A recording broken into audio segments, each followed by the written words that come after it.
Hi, Kevin at Ledoux Guitars. Um, Today, I've got a video for you to show you how I prepare the back edge of a rim uh, in preparation for getting the back on the guitar body. Now, obviously, preaching to the choir again, but just in case, as you know, the guitar is shallower here at the neck end than it is down here at the heel end.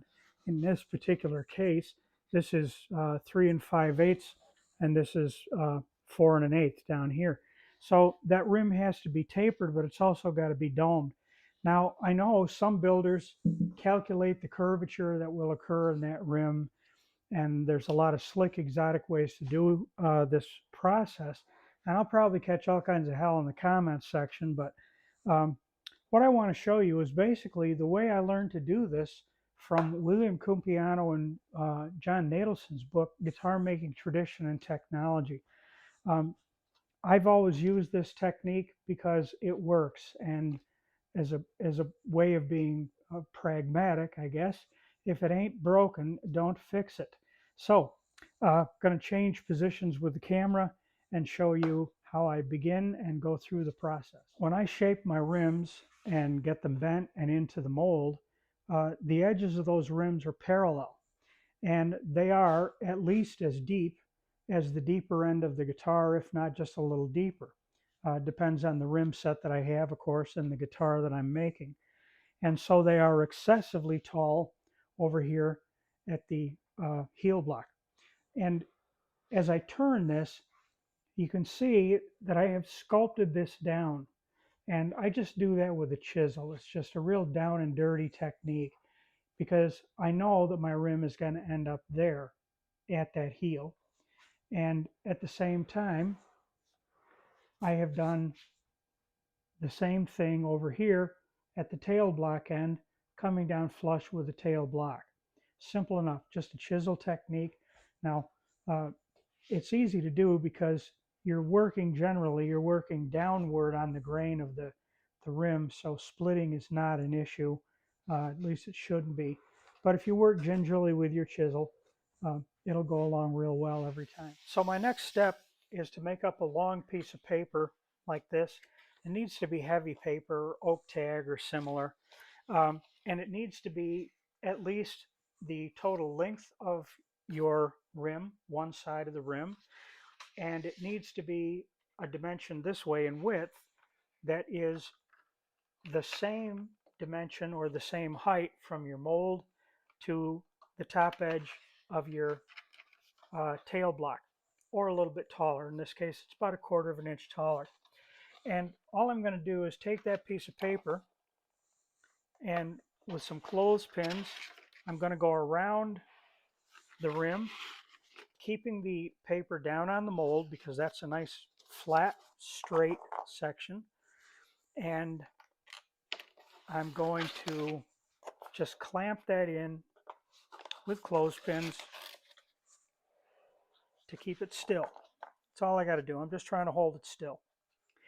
And what I'm going to do now is see if you can see this properly. Right here at the tail block, I'm going to take a pencil and mark what will represent the final depth of the rim.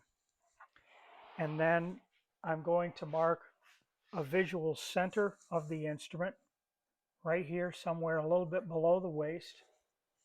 Hope you can see this okay. I wish I had a camera operator at times like this, but I'm going to mark that.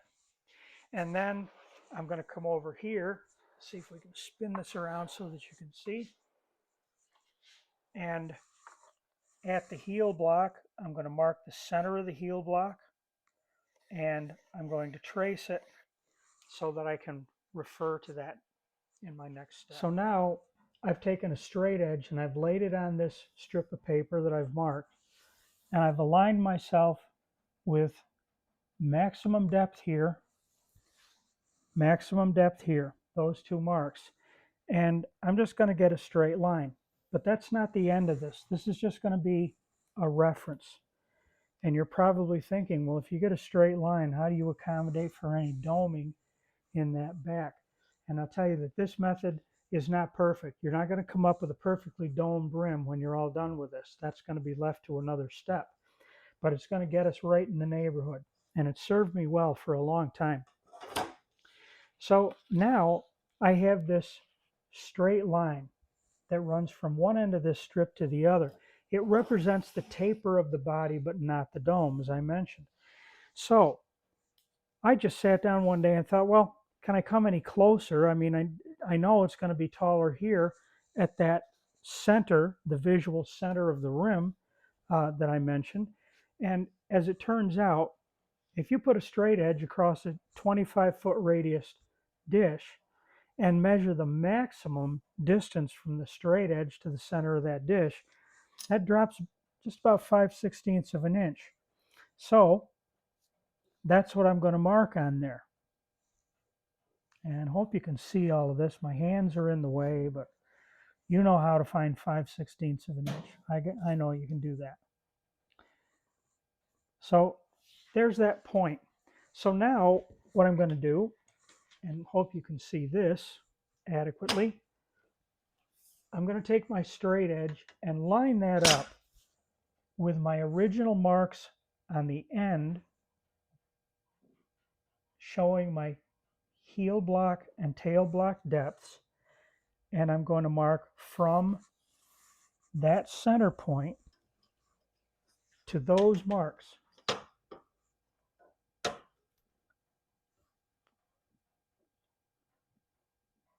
Okay, this is not too hard, but you got to get things lined up.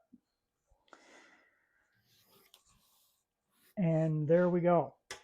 So if you can see that adequately, I'll put it on this straight edge, hold it in one plane.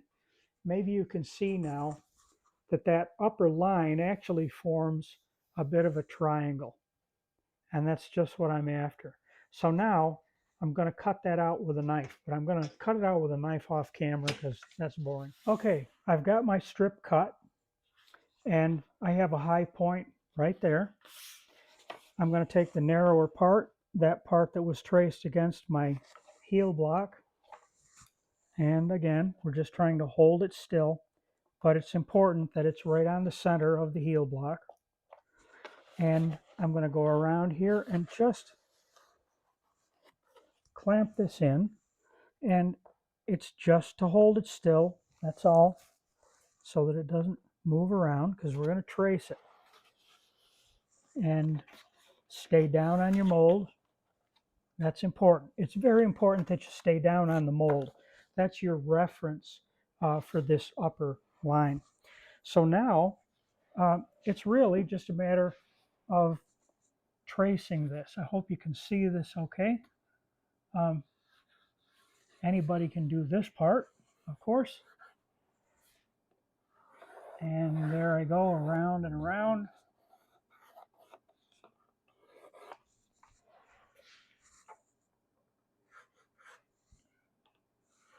And this is why heavy paper comes in handy, because you're going to bear down on that a little bit. And this way the edge won't crumble on you and give you a buggered up line. So I'm going to take that same strip now and I'm going to bring it to the opposite rim of the guitar and clamp it down. And I'm going to do exactly the same thing. I'm going to trace that out. Now with that line traced on there, I'm going to take this nice paring chisel. I'm going to slice my way down toward that line.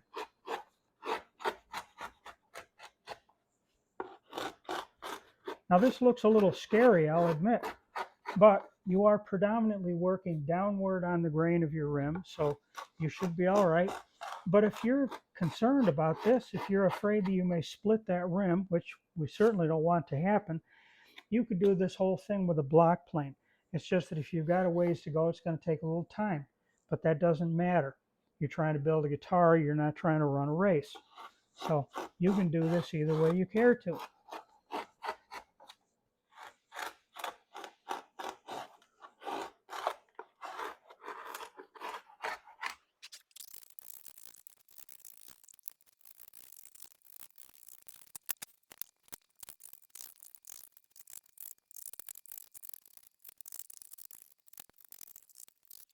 So I've chiseled my way around, and as you can see, the results are very rough. I'm close to my line, but I didn't want to come right down to it. I'm going to refine that. Just a couple of tricks because it was in fast forward. Uh, Take notice of the way you rotate your chisel against the rim, into it, away from it, and so on. I do all of this usually with the flat side of the chisel down. I try not to do this bevel down because I seem to have a little more control. But by moving the chisel out, you essentially shorten the length of the, shall we say, plane bed action of the chisel, and you can move your way around pretty easily. It's not too hard to do. You can get the hang of it real quick. But I've got to refine this now, and I want to come down to my line, and I do want to come down to my line pretty accurately. Things are going to change from there, but still, in the interest of accuracy and I suppose a little bit expedience, I want to get this down to the line. And I'm going to do that with a block plane. Now, any block plane I'm sure is going to do the trick. I have several, but I thought for this particular uh, job, I'd use this one. This was my dad's Stanley block plane. Um, this thing, as far as I know, probably goes back to around 1900, so it's a good 120 years old if it's a day. So I'm just going to plane my way down to the line. And of course, that line is not going to be straight. There's a high point here, so I'm going to plane from my high point this way and from my high point back to the tail, and it'll go pretty quickly. Don't be afraid of the fact that you're not going to get a continuous shaving, not until you get down pretty much right to the line. But that's all this amounts to. Just a little patience is all you need. And I'm unafraid of this because this happens to be a laminated rim. But even if this were a solid rim, you're still pretty safe. If your plane is set nicely, keep your shavings a little thin if you're concerned about splitting. And you can do this right down to the line just perfectly.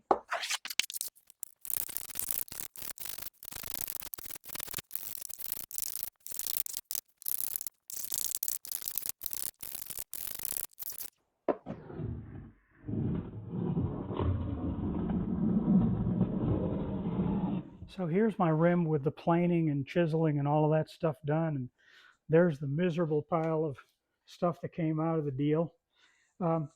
But I've planed everything down to where I want it. And I've now stabilized this on my bench. And I've put some inner supports in here because I'm going to put my radius dish over this, and I'm going to sand this to the final dome. Now, I'm just above my heel block right here, just above my tail block over here. And when I say just above, 64th of an inch. And I am down to my line all the way around as closely as I can be. And I have a high point right here, and that's intentional because as the dome sands around this, it's going to form a high point here. So this, to my way of thinking, was just a matter of increasing my efficiency a little bit. Could I calculate all of the up and down movement that will occur when this is all done? No, I can't. Probably somebody else could. And as I said, I'll probably catch hell from some of the in the comments section from some folks about even doing it this way, but it works, and it works very reliably. So I'm going to get my radius dish out, and I'm going to sand this down to final shape. I did a video a couple of months ago about using a radius dish, so I'm not going to be instructive about that. But just as a quick reminder, I believe I did show this in the other video. I'm going to take a piece of white chalk, and I'm going to mark all the way around my rim because it'll just highlight that rim edge. Simple enough. And by doing that, when my radius dish hits that, it's going to show me immediately where I'm hitting on the rim and where I'm not, and it'll show me my progress.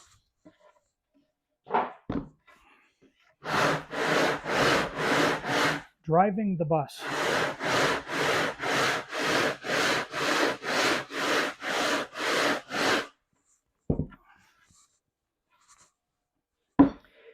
And I can see my progress immediately.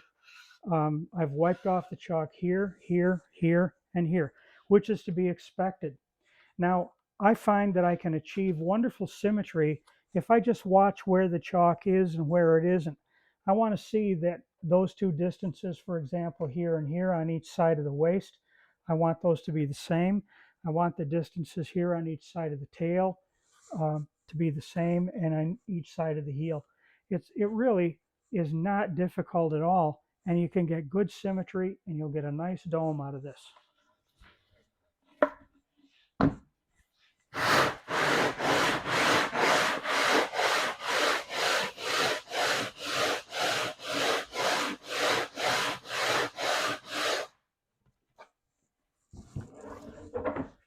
Now you can also catch up speed a little bit by taking your block plane, and on those areas where the dome is hit, you can take a few strokes with a hand plane. A way to do that would be to start and choose your number of strokes. 5 strokes, 5 strokes, 5 strokes, 5 strokes. That'll help bring you down a little quicker.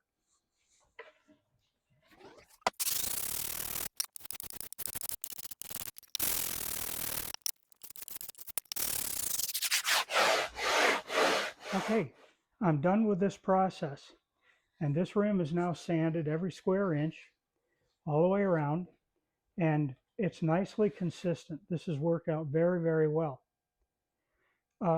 Note that I've put some supports inside. They're not even for this guitar body. I don't even have inner supports for this body because it's a brand new body design for me.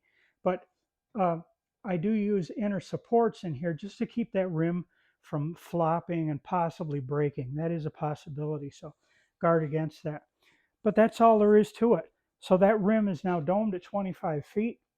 It is the correct depth here and the correct depth back here, and I'm pretty happy. So that's it for today, except I thought I'd show you a little update on these 3 guitars that I'm working on.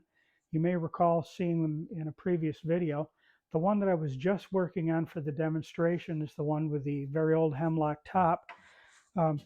Here's the spruce top guitar with the aluminum bridge plate in it. It's under there. This one's in white ash. And here's the white pine top. And this one is a butternut body. So it's going to be a while before these come out because I have to finish the bass guitar commission. That's a commission piece. These are for myself. At any rate, it'll be a while before I get these things done, but I am looking forward to it. So I want to thank you for watching this video, and I hope you'll put a like on it. If you have not subscribed to my channel, I'm hoping that you would. I'd like to invite you to do so. This is the Pragmatic Luther, Kevin Ledoux at Ledoux Guitars. Thank you again for watching. I appreciate your patronage.